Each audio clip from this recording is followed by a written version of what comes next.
Greetings and welcome to Office Hours. If you are new here and you want to learn a little bit more about what we do, head over to officehours.global. Our first hour, we answer your questions on media and digital productions of all kinds. And our second hour is something that we typically want to spend a little bit more time on. And today we'll be speaking with Chef PK, chef turned YouTuber extraordinaire. So get those questions in early so that we can answer them. And if you are watching the replay, you can always ask us questions at askofficehours.global. And speaking of questions, Bill, let's get into it. Absolutely, Liberty. Our highest rated today is from Paul Wallace in Hot Springs, Arkansas. And Paul says, Sweetwater is offering $300 off the Avid MBOX Studio USB-C audio interface, 21 in, 22 out, 24-bit, 192 kilohertz desktop USB-C audio interface with 4 mic preamps, stereo Bluetooth I/O, MIDI I/O 2, compared to the LYYL box. Is this a good deal, he wonders? Alexander? First of all, Paul, thanks for listing every single piece of I/O that interface does. That was awesome. I think you're talking about the LYYL Connect 6. I have briefly demoed the MBOX. I've always been a fan of Avid's interfaces. Their mic preamps have typically been very good the last few versions that they've released. And the studio's a great upgrade. It has a very good DAC, very good preamps. What I would say is, what are you going to use this thing for? If it's for podcasts, I would still recommend the LYYL. Mainly because it's more geared towards content creators with the various loopback channels and routing capability, plus the onboard DSP. So you have full parametric EQ, a compressor, and a downward expander you can put in your voice. Those features don't exist on the MBOX. I believe there's only reverb that you can add in a mix, and that's about it. Plus, it has a dual USB interface, so you can also simultaneously record multi-channel audio into a computer, but you can also run that into an iOS device. It's fully class compliant. So you could have 2 discrete streams of audio going to 2 different places, which is pretty neat. And also, LYYL seems to be keen on releasing new features for that thing. So I would suggest the Connect 6 if you're doing podcasts. Courtney? Yeah, I'm not that thrilled with MBOX. MBOX was the first piece of hardware I bought to get Pro Tools with. You used to have to buy a piece of hardware to get a license for Pro Tools, and I had an MBOX 2 input. I wasn't that thrilled with it. It quickly became obsoleted, and I moved to other things. This particular thing is probably this mixer, although it says 22 inputs, or 21 and 22. Very few of those are analog and only 2 mic pre's. The rest of them are line inputs, or RCA inputs, or unbalanced inputs, and then there's a 12, I think, ADAT inputs if you're in the music world and using Toslink. ADAT over Toslink fiber. That's where they get all the other inputs for that 22 count. It could be good. They may have gotten better since I used my little 2-input MBOX. I still have it if anyone wants to buy it. There's a lot of MBOXes for sale on B&H used, so that may tell you something. Alex? To Courtney's point, I have bought 2 MBOXes, and I looked at one the other day, and I was like, I can't remember using that. Like, I don't remember, I remember plugging it in, but I don't, and I don't think there was anything wrong with it. It just didn't stand out enough, and it didn't have something that I needed back then. But I've had a couple of them, and it was always like something is missing here, or there's some piece of it that wasn't quite the right solution.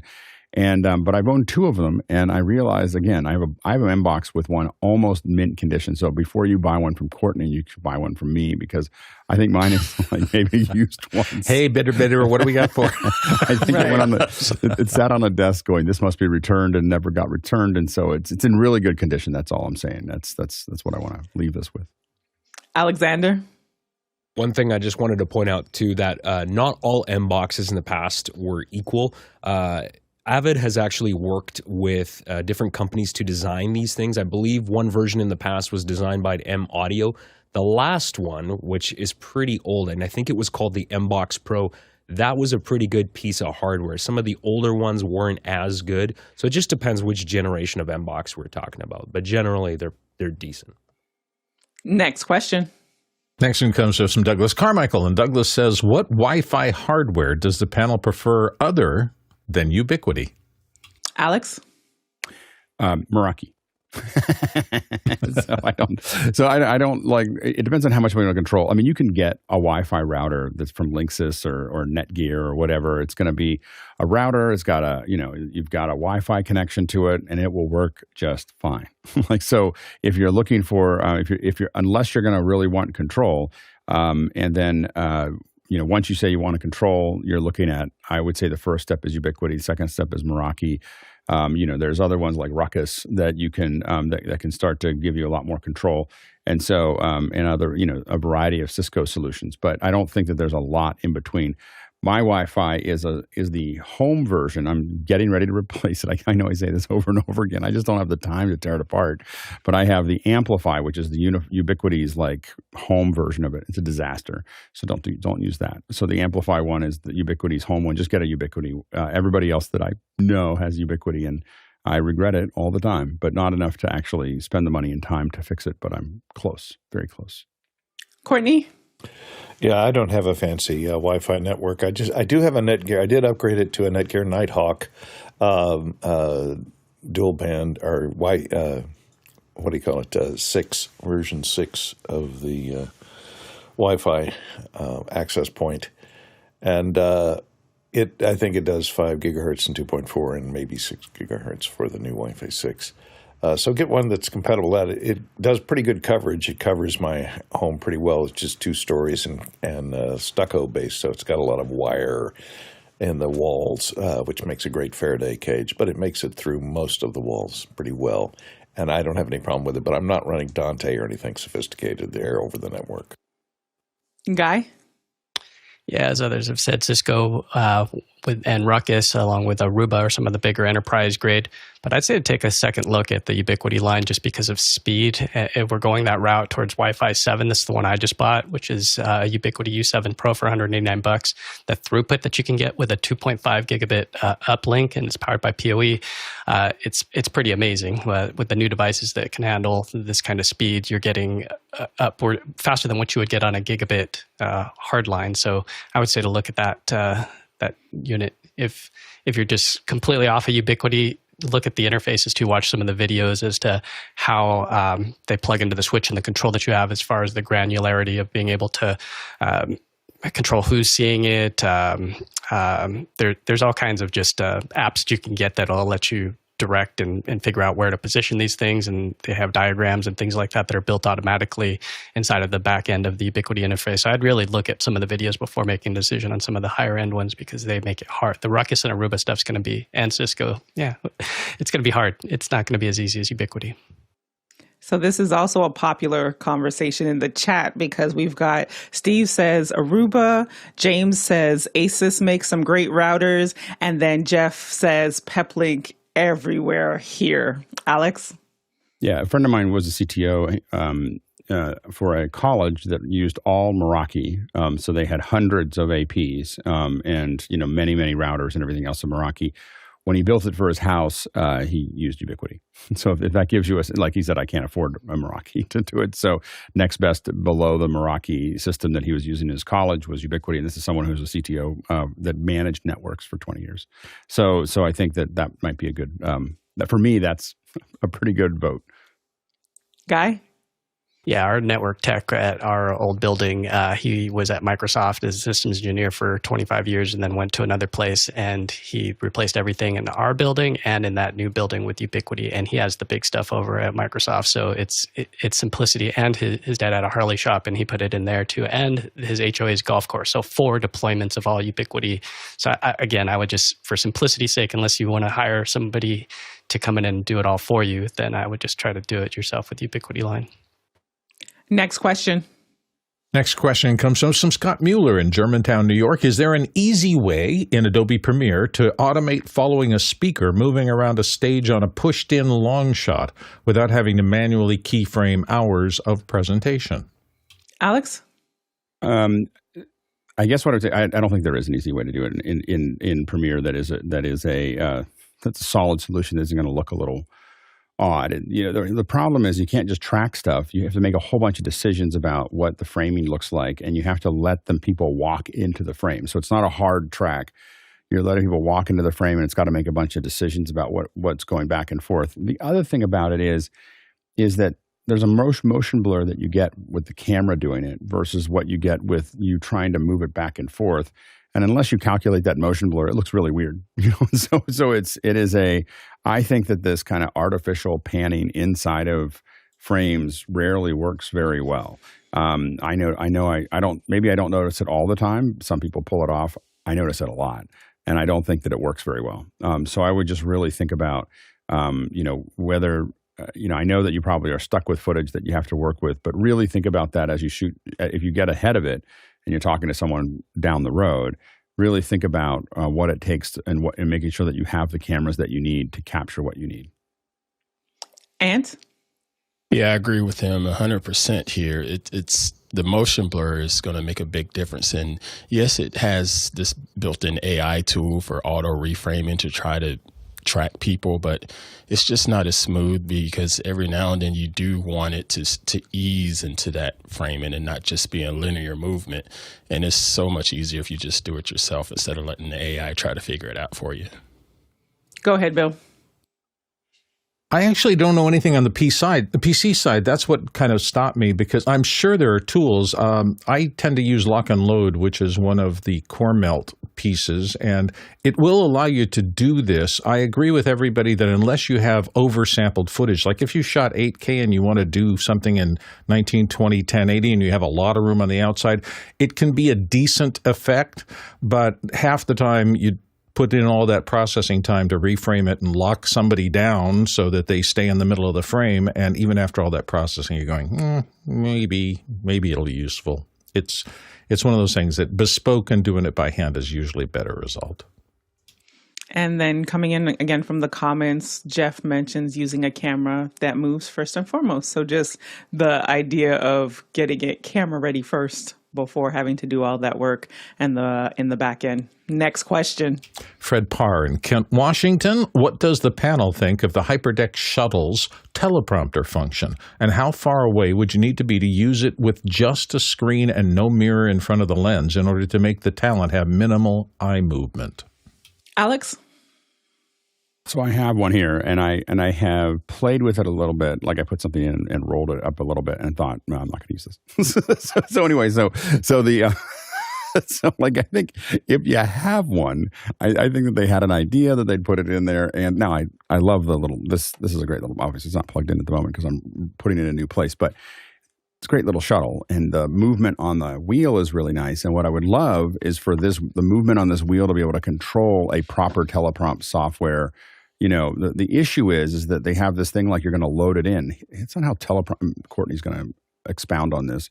It's not how teleprompt software works. You open it up, you're editing while you're talking. People are, you have an operator and you're saying, can you change that word? Can you add a space here? Can you make that red? Can you do all these things? You're not loading a script in and then just going like this most of the time. Most of the time you're working with that script the whole time. And you need teleprompt software that, I have Teleprompt Plus is probably, I think, the one I use the most on the Mac.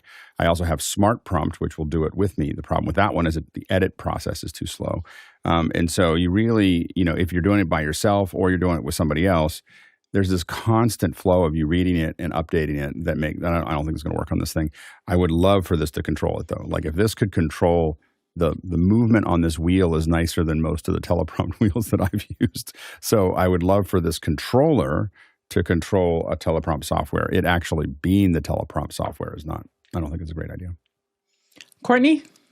Yeah, I don't think it even has any teleprompting software. It just will take an RTF file, right, and load it in. You have to load it onto the card that's in the Hyperdeck, and then you can pull it up and scroll through it. And it has a good controller. I'll agree with Alex, but yeah, because if you have to make any edits, it's death. You have to go back to your PC, make the changes to the script, save it to an RTF file, take that RTF file, or send it over the network to that, then open up that file in the Hyperdeck, and then find out wherever you were and get back to that point. So it's not really designed for a teleprompter. It's kind of look, we added this use that we can put on the spec sheet so that it'll make it sound a little more valuable. As far as your question about the eye contact goes, We do find a lot of times on Steadicam shots, we will not be able to put a full beam splitter in front of the camera lens because it'll be on a real super wide lens, and to get it out of the shot, it would have to be a massive size piece of glass to get it out of the shot of the wide lens. And then they couldn't carry it on the Steadicam. So a lot of times what we do, the simplest thing is to put like a 6 or an 8-inch monitor directly above the lens. And as long as the talent is further away than about 6 feet or so, and you can still, and they have good eyesight enough to still be able to read their script in a fairly large font, like 65 points, on that 6-inch to 8, usually we use 8-inch monitors. That's how we do it. And I've noticed that the networks all use that on their Steadicam setups, and the Oscars, whatever, they're using a teleprompter on a Steadicam.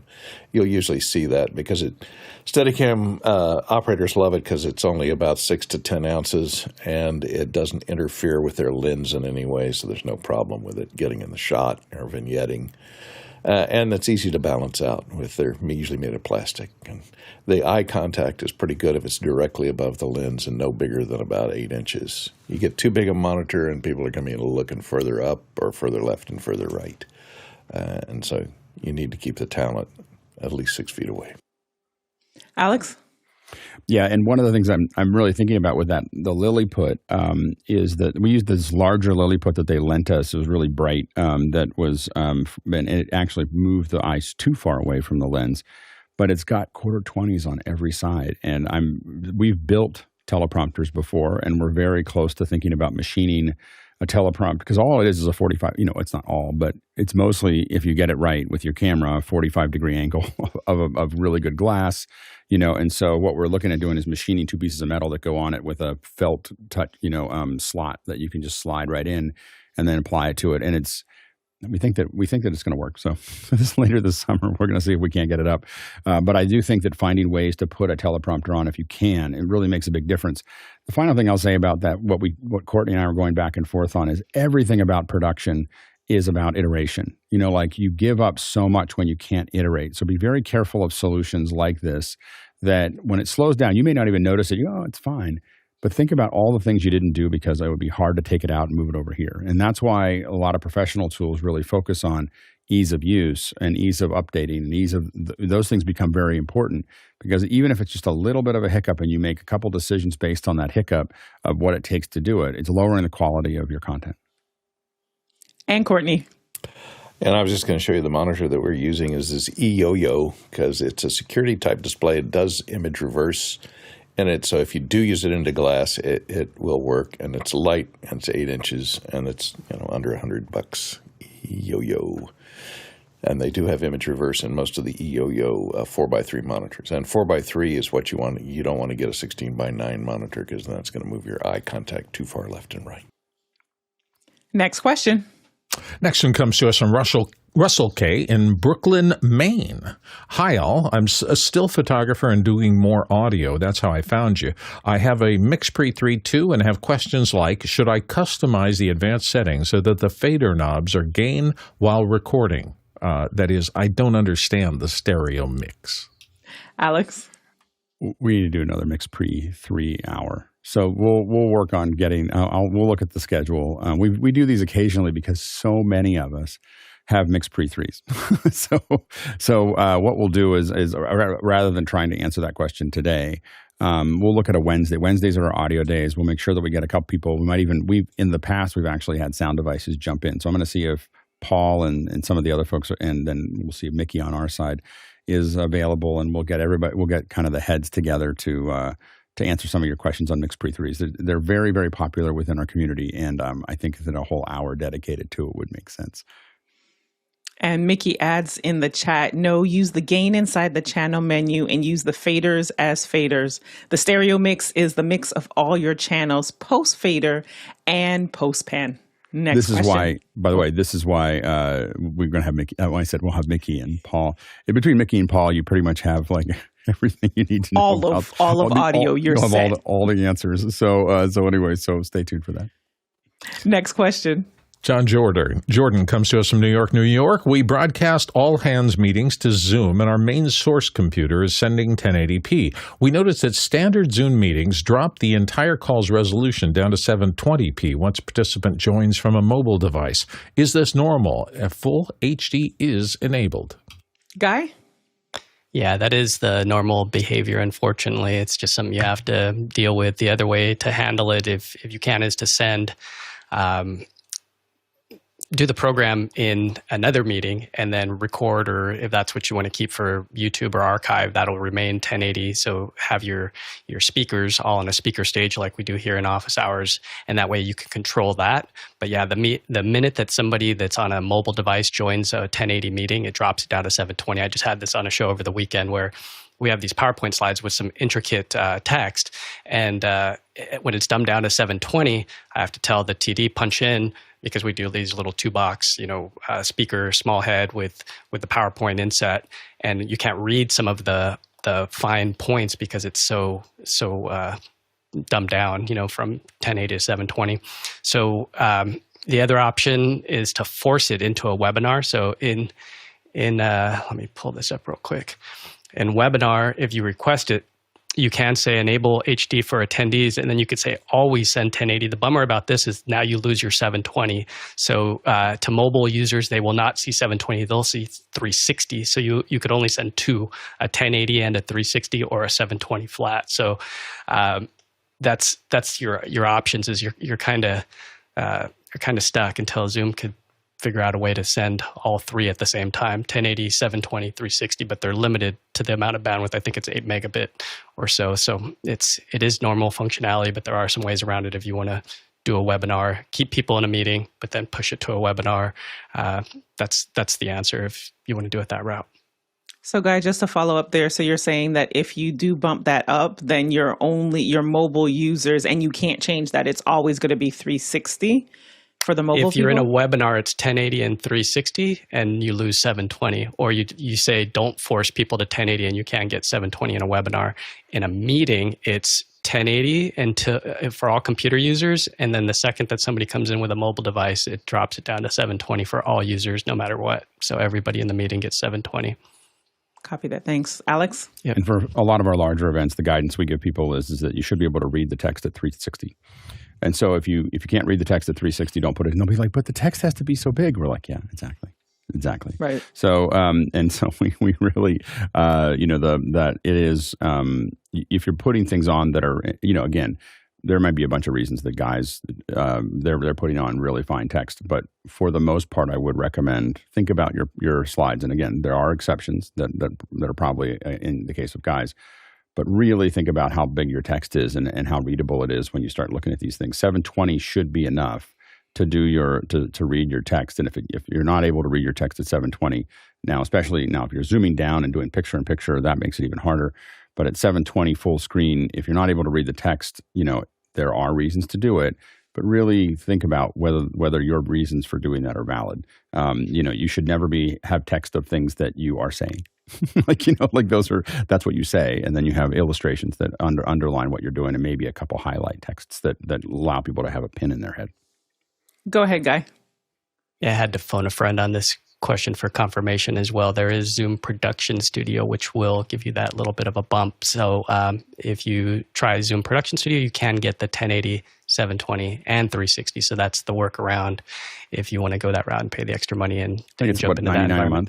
$99 a month for the starts sessions. at that, yeah. It depends on how many. So for a company all hands, again, you can get up there really quick, really quick. Next question. Art Davidson comes in next from Sugar Land, Texas. I saw Star Wars Episode 1 on May the 4th Be With You Day and noticed Alex's name in the credits. What did Alex actually do? Was it lots of pressure or fun? And would you want to do similar again if the opportunity arose? Alex? It was both pressure and fun. So, when I got there, I started working at the ranch, Skywalker Ranch, in 1996. And spent about a year and a half at the ranch, and then spent a year and a half at Industrial Light and Magic, working as part of the Rebel unit. So at the ranch, I did previs. So it was mostly we were pumping out cartoon versions of the pod race, the end battle, and the space battle. And then when I went to ILM, I mostly just worried about the queen ship. So I just flew the queen ship at night. So if you saw the queen ship in space, that was kind of my domain as far as rendering it. I didn't model the queen ship, but rendering it and compositing it and producing the final frames were what I was working on for the most part there. When I got to the ranch, I didn't know what I was doing, and I knew I didn't know what I was doing. I had been working on like legal animations, and because I was answering, I looked much smarter than I was. I was answering all these questions on an AOL forum, and I was a demo. I had kind of worked my way into being a demo artist for Electric Image, and I knew people. I got hired, and I was just terrified that someone would figure out that I didn't know what I was doing. So I worked an hellacious number of hours. I mean, I can't say it any other way. I just worked 100, 110 hours a week, making it look like I was working 40, 50 hours a week by leaving with the person I was working for and getting in before them and then working all weekends and working until 11 o'clock at night, coming back at 6. And I was just desperate to hang on to that job because I was working at Skywalker Ranch, you know, and they didn't know anything about how hard I was working to keep it there. But when I got there, I didn't know what line of direction was. Like my supervisor, David DeZoritz, had to pull me aside. He goes, "Do you know what line of direction is?" Because I was doing some shot and the camera was going everywhere. I'm like, I've never heard of that before. And he was just like, oh, okay. So then he drew it down for me. And really my film school was the pod race. I mean, you know, like sitting there talking to David and Doug Chang and Ben Bird and George were like them explaining how they wanted the shots and how they feel and everything else. It's pretty good college, in case you're wondering. If you're looking to go to a film school, the Lucasfilm Film School is excellent. But you know, so there was some, when you asked about pressure, there was a lot of pressure. They never put the pressure on me. I think it was mostly internal pressure of just being sure that the next day they were going to say, you know, we got to let you go. So I put a lot of it in, but it was a lot of fun. I mean, you're driving every day into Skywalker Ranch going, I work here, you know, and then, you know, when you go to ILM, it was, you know, some of this, it was, I would say, like, you know, a lot of times you have the sense that you're one of the smarter people in the room most of my younger life.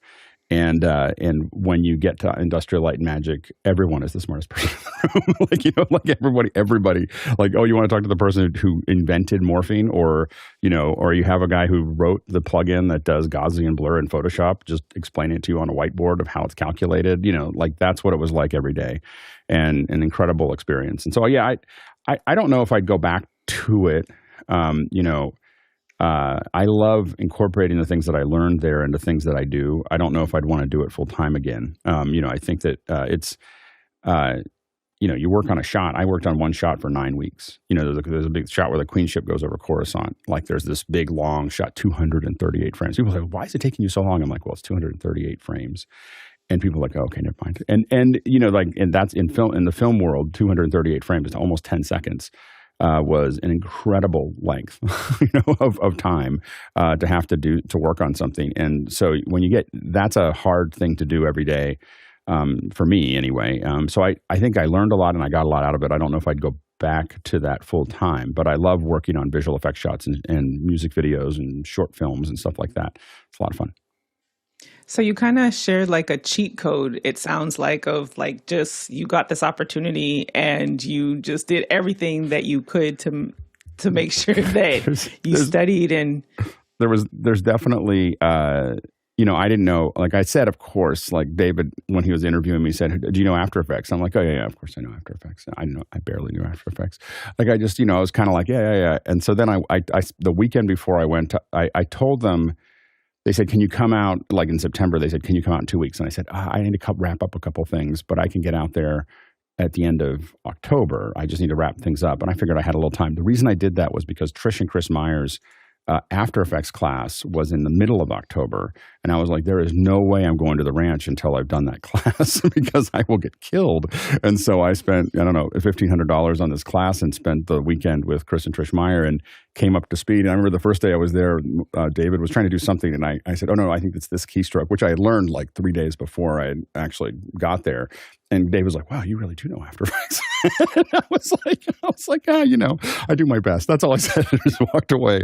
And so, but I will say that there are times, you know, definitely been many times in my life where you get an opportunity and you just have to grind into it. Like you just get that opportunity and you have to just play it out full tilt, and you're going to not sleep and you're not going to, And I've had many opportunities like that where you get into a position where you bid off more than you can chew, and sometimes it's really, you don't always win, but most of the time, if you're willing to put the time into it, and really drive into it, you can make it work. And it really was. I mean, I learned more in 3 years than I've ever learned in my whole life. And because I was constantly talking to people. And the other thing is being willing to ask questions. I was asking questions all the time, like, how do you do this? And I was going to take texture maps, and I asked a matte painter, like, how do you do texture? Well, just take a lot of film, take a lot of pictures. I'm like, it turns out that is the answer. Like, and so you would figure it out. So, and then as I posted on Twitter, I did play, I had a famous role in Star Wars. It's called Rumslag.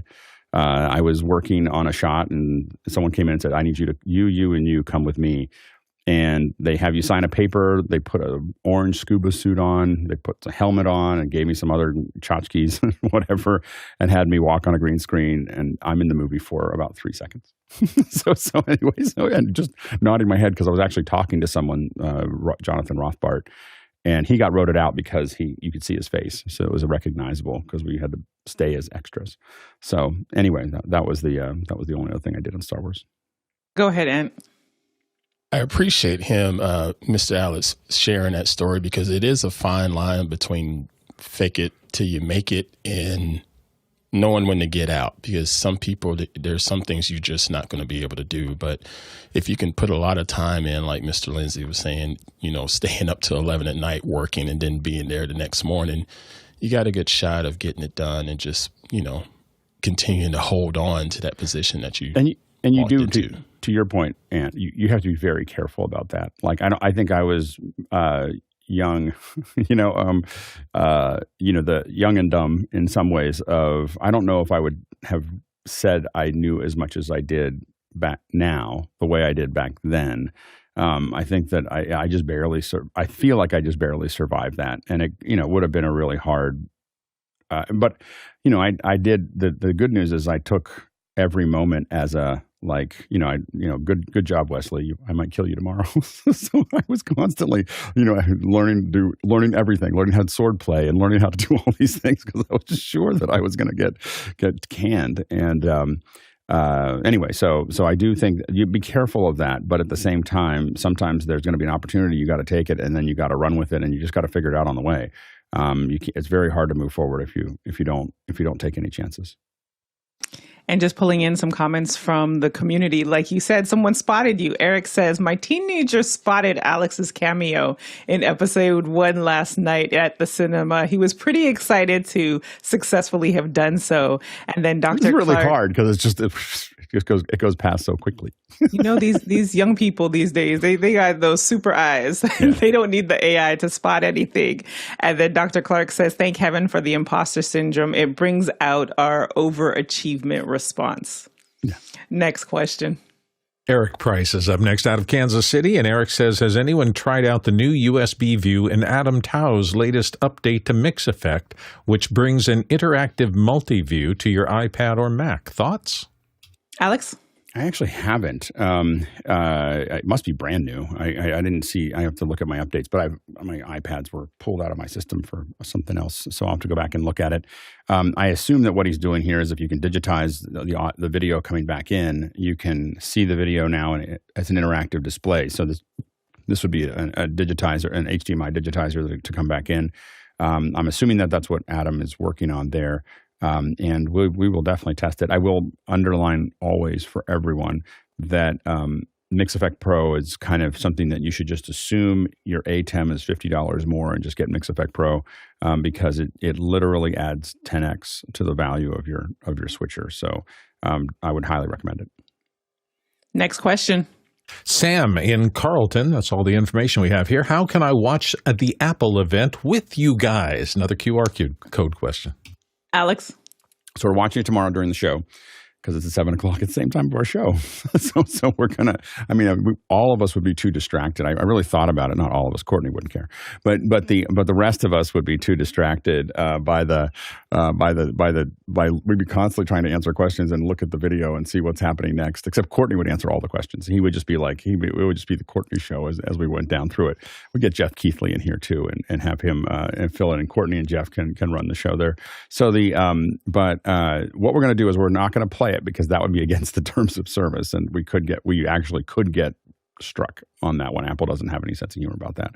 So what we're going to do is it is going to be a second ear experience. And so what you do is you need to have a way, and this is important for our panelists too. Our panelists need to be able to listen to the show or see the show on a second screen.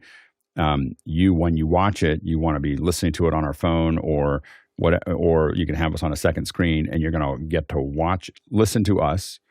And we're kind of like the Mystery Science Theater. And so you watch the video the way you want to watch it, and you listen to us talk about it. And we've done this with After Hours quite a few times, like for years. And so this is the first time we'll do it in the show because it happens to overlap our show perfectly. So anyway, we'll 7 o'clock tomorrow. That's our show. We'll be the second ear experience watching the show and talking about it. So stay tuned for that. It should be a lot of fun. We don't have any idea. It seemed like Tuesday. It turned out Tuesday's perfect because it's graphics day and they're going to be talking about pencils and stuff like that. So I think that I don't have any inside information. There's a pencil in the image that's promoting it. So I'm pretty sure that the pencil's going to be center stage. So anyway. So then, Alex, from a production perspective, we'll have that second ear experience as our first hour. Are we still taking questions we'll take a couple Q&As. No, okay. We'll just take a couple Q&As when it's done. It probably will be a shorter day than a longer day as that goes. So we'll watch the event there, and then it'll probably be a shorter day because it's kind of this weird thing where we're disjointed there. So stay tuned for that. But really, it's going to be about the event tomorrow. Copy that. Next question.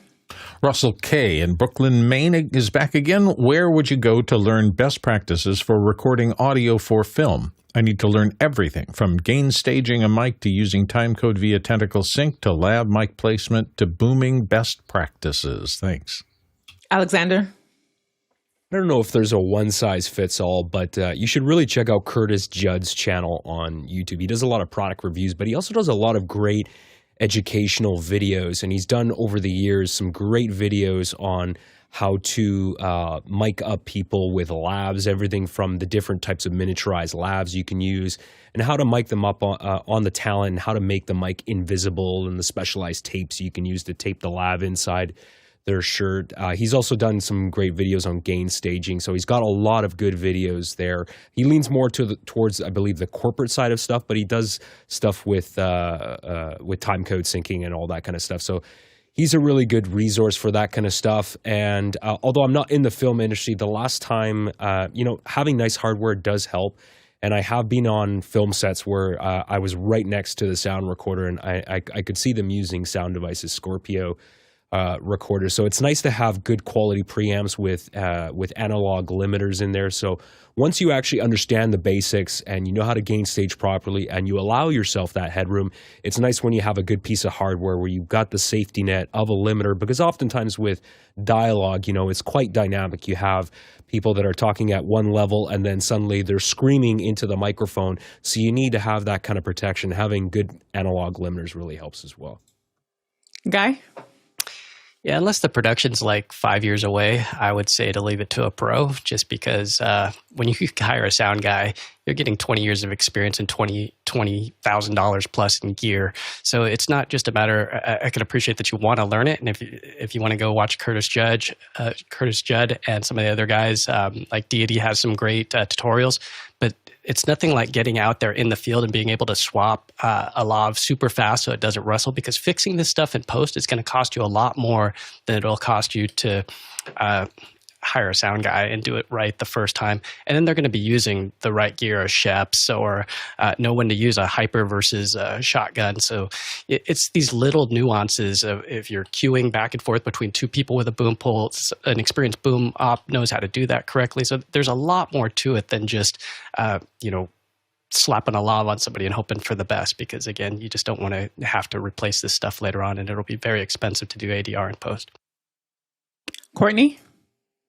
Yeah, as far as learning, if you want to learn the sound business for film and TV, Curtis Judd's a good starting place. I agree with that. And there's also a place that Curtis Judd does the videos on called Learn Light and Sound. So you can take a look at that. They've got a number of videos in there for basically aimed at sound for video and film.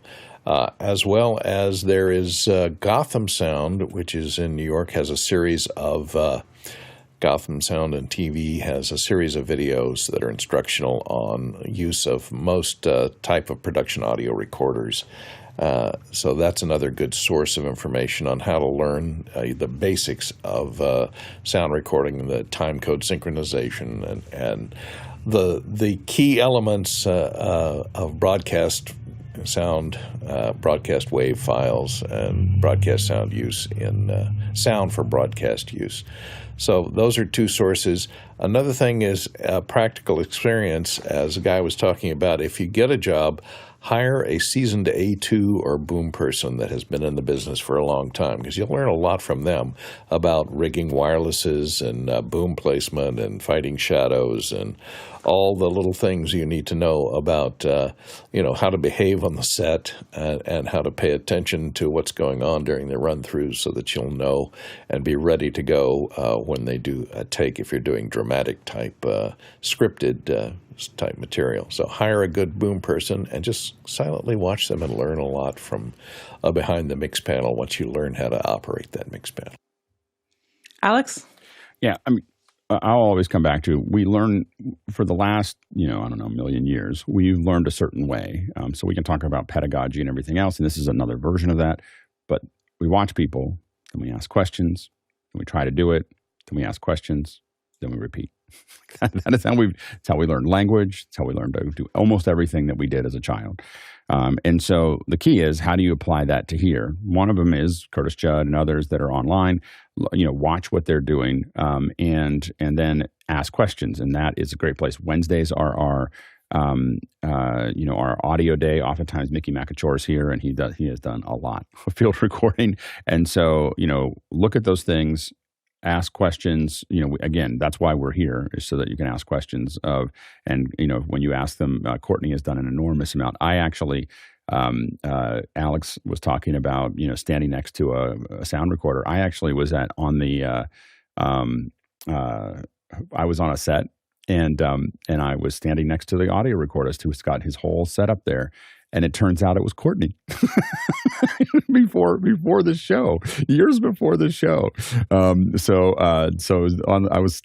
producer of Dexter was walking me around, and so I spent some time sitting there next to Courtney, watching, not knowing that was, now I know. So Courtney's done a lot as well. So between Courtney and Mickey and some of the other folks here, a lot of folks that have a lot of experience working on this, and then go out and do it. And what I would say is that don't take it on, to Guy's point, don't take on big paying jobs for audio that you haven't done before, but look for places that, can you help a nonprofit? Can you help a school? Can you help other people that are trying to do something, do some interviews for them? The best, where I go all the time when I'm trying to figure something out, is what can I do for free so that I don't have to give any refunds? I'll refund everything they paid me to do it. And so look for places that you can go out and help other people do it. And you're going to start running into all those problems. What that will do is it'll dust up all of the questions that you have. Like, I don't understand why this didn't work, or I had problems with my levels and everything else. But do it in a place that is relatively safe. But I would recommend doing it. Another thing is, find independent filmmakers, find other things where you can be an assistant to the, some kind of A3 or A2. I was an A2 for an NFL game. I was not qualified to be an A1 for the NFL game, but I could sit there and run memory cards. But I got to sit next to the A1 who was doing, who was just managing one little piece of the audio for a football game. I learned an enormous amount just by being there, and it cost me 3 times as much to go to that game, to fly in and go. I was given the opportunity. It cost me 3 times as much to go to the game than they paid me. Didn't matter. That was my class, right? That was the class that I got to see. And so the thing is that you want to look for places, and it's hard in Brooklyn, Maine, probably don't have as many opportunities, but look at people who are doing production and try to get involved, even if it's volunteering or making almost nothing for it, or PAing or whatever it is. You want to be around other production people. It's, practice does not make you perfect. Practice makes permanent.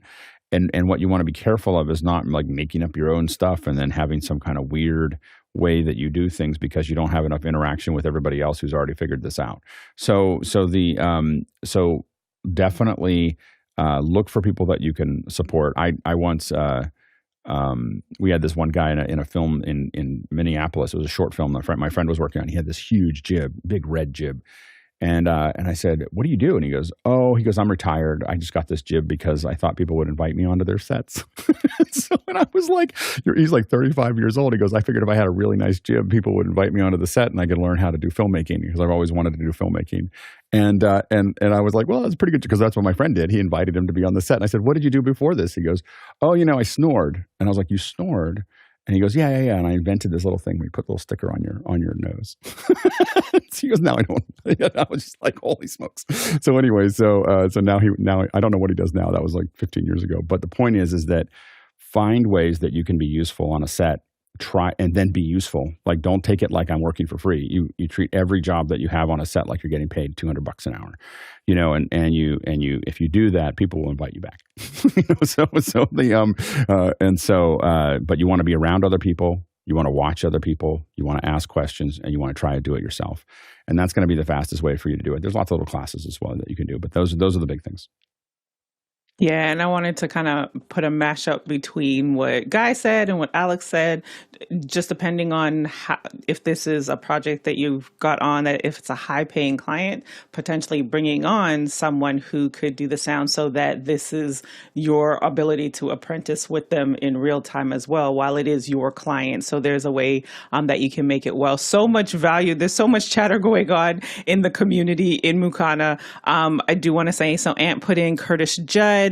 And then also Michael Rowland said Michael Curtis on YouTube. So if you are in Mukana, there are a lot of resources in the community that they've shared with you in helping you wrestle. And next question. Next one comes to us from Douglas Carmichael. I've been looking at this LYYL, LYYL desk as a cost-effective, it's US $600, apartment-friendly studio desk. Thoughts? And he's got a link there to the product. Alexander? Yeah, so I've been using this one I found a couple years ago. I'm not 100% happy with it. It's made by this company called Glorious Sound Desk Pro, $599 US on BH Photo Video if you're in the US. It's got on the left and the right-hand side, it has a 3U rack space, and then the space in the middle is empty. I like that it has good cable management, so you can drop your wires. You can see the holes there in the photo. But you can drop your wires down there, and then on the back, it also has this little tray here where you can run all your audio and video cables down there as well. It's got a pull-out keyboard tray. Now you can put an actual keyboard there or actual piano there, mouse and all that sort of stuff. So it's a pretty good desk for the money that I find. You can also put some smaller studio monitors up on there. So for $600, it's not too bad. My biggest issue with this desk is that this area right here, the actual surface area is fairly narrow, so you can't put a lot of stuff on that. So I'm probably going to have to replace this desk at some point, but I think for $600, it's pretty good. A lot of this, and I've done a lot of research on studio desks, a lot of the good ones are, anywhere from $3,500 to $6,000 for a lot of those desks. Like Zayor makes some really, really nice desks, but they are quite expensive. Courtney? Yeah, I took a look at the one that you linked to. This is what it looks like here, the Workstation 88. And it's a steel frame desk with MDF surfaces on the top and on the keyboard shelf. So it's designed for someone with a synthesizer keyboard to work with. My problem with it is it's got these little steel speaker stands, and the main problem, it's fairly narrow. I don't know if they have a picture of it from the top, but there you can see how narrow it is from here to here. It's bolted together. It's welded frames on the side, and then the horizontals are bolted in with a single bolt coming in from either side. So stability might be an issue, and the top is tied down, so you're sticking screws in these screw holes into that MDF top. It has a teeny tiny little cable tray underneath that underneath the keyboard slot that would hold maybe one power supply. So that's not going to be the solution for all your cables. And the problem is, when you're doing a workstation like this, they never show it. In the picture that they show, they never show any of the wires connected between all the objects. And it's just going to be a mess of wires. And surface area is really what you need if you're going to have an audio workstation like this. I like to have, and these little speaker stands take up a lot of surface area on the desk. I'd rather have the desk like Alexander was showing that has a shelf that goes all the way across that you can actually put some rack units in for effects and things like that, or another synth modules in a rack mount, a 2RU rack that sits up here, and then you can put your monitor on top of that or your PC. There's no room for a PC, so you got to work with an iMac or something that's on all-in-one here, or just put it underneath and take up your floor space with it. And since these things take up surface space, horizontal space is at a premium on any desk, especially in an apartment. I just prefer a table with a double shelf that goes up on top of it that I can put stuff under and on top of that only takes up a very small piece of real estate. So that you're going to want to put a mixer on there, and you're going to want to attach some type of monitor arms. I'd put the monitor on an arm so it's flexible and it doesn't have a foot that goes on the top of the tabletop, so that you can put a small mixer on the tabletop, or maybe even put a small mixer. I have a small mixer on a magic arm so that I can push it in and out on a monitor arm, so I can push it in and out, and that's handy to have too. So it's not too conducive for adding stuff onto and increasing the horizontal surface space, and it's going to be hard to attach magic arms to that because of the steel frame, and trying to put clamps on it is going to be problematic. Bill? A lot of what Courtney said is what I was going to do too. I have an alternate picture up. Same basic thing. I mean, you're just looking at something that has relatively thin areas, and like Courtney mentioned, I tend to use clamps and clamp a ton of things onto my rigs like this. I will say also the slide out for an 88-key keyboard means that when that's out, and if you're doing not a keyboard that you can put away after your session, but you're doing your edit rig that needs to be kind of out a lot, I would be a little worried that it would get front heavy if you have too much weight on that front shelf and pulled it out all the way. So if I were to go with something like this, and it's a nice looking thing, and maybe it fits into my decor, maybe I have an all white apartment with all white, and I want the white version, that'd be lovely, but I would definitely bolt it to the wall just to make sure that you don't pull it forward on yourself. That would not be fun. And Alexander. Couple other things too on the construction of the desk here. I'd like to avoid anything that's metal and glass, because I find that stuff rings a lot too. So if you're doing audio and you got to do this type of show where you have to be on a microphone, that's another thing to consider. Something that's wood and really, really solid as well will help, especially if you're going to clamp a microphone boom arm directly to your desk. The moment you rest your hands on that desk, this is a telltale sign of a good desk too.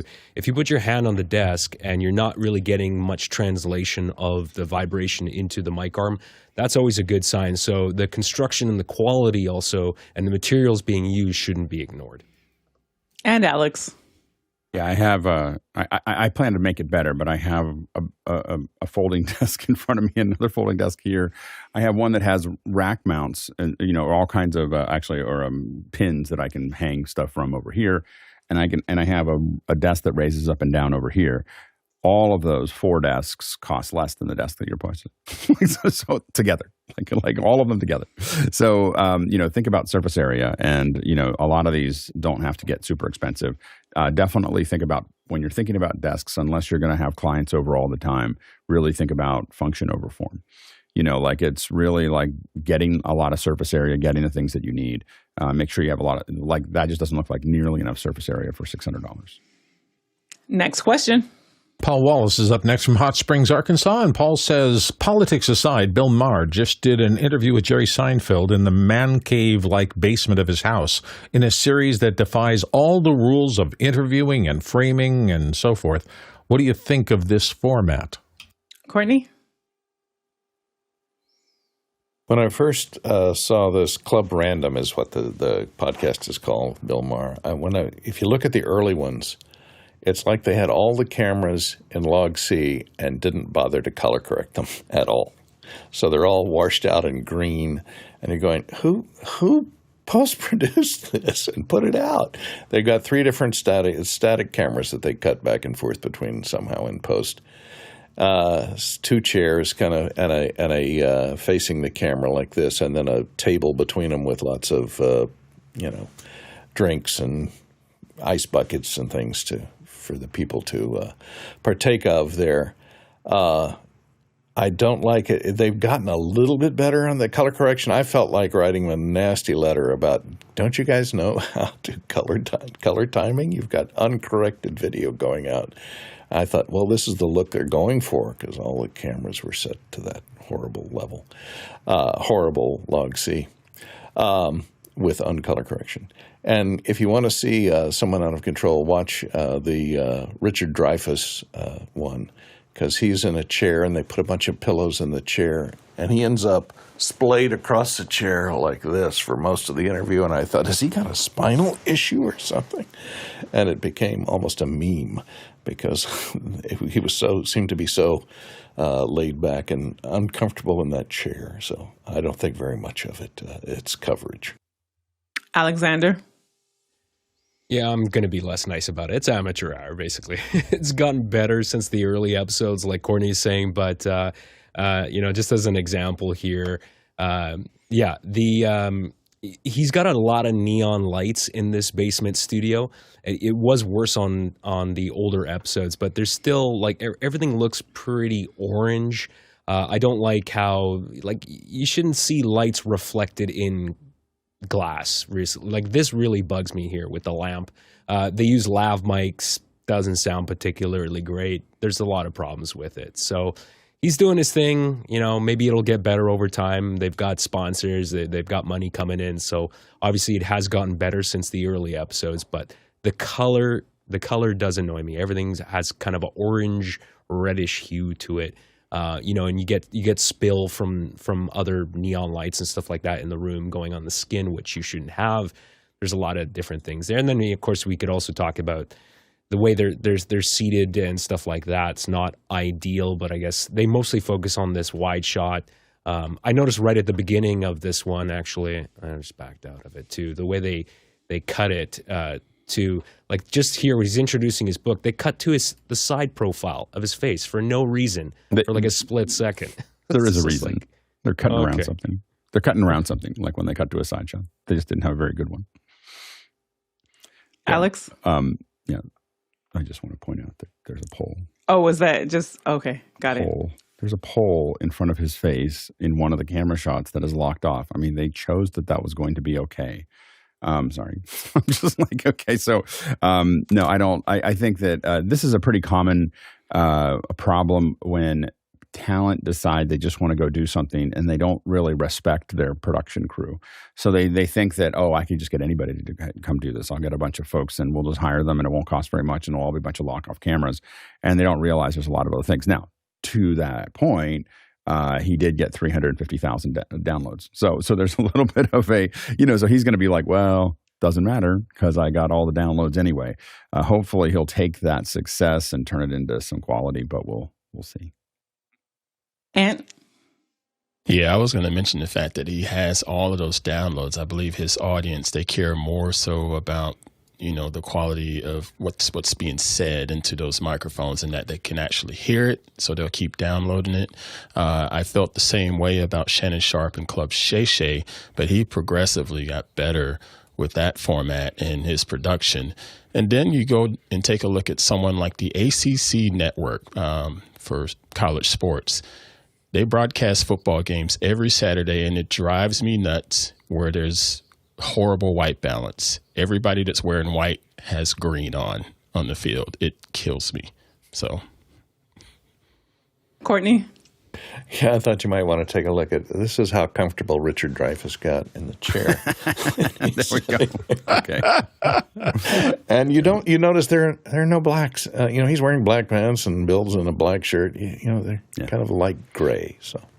Anyway. So it is definitely there's some rhyme to the reason here as they produce this podcast. And speaking of what's being produced, we've got a great lineup this week. So excited about tomorrow. We'll be doing the Apple keynote. So it's going to be like a second screen experience. You want to tune in as we dissect what we hear, but then also the production side of things as well. And then on Thursday, we've got some Color Lab AI, so all things AI. We make sure that we keep up with the trends and everything that's happening in the production world, but then also artificial intelligence. So you want to stay tuned for that. And we're talking about kits, your travel kits. So it's great that we brought this back as travel season continues to increase. And then on Saturday and on Sunday, you get 2 hours of Q&A. So come ready with your questions. And for the rest of the schedule, you just want to head over to Office Hours. Oh, you are in for a treat.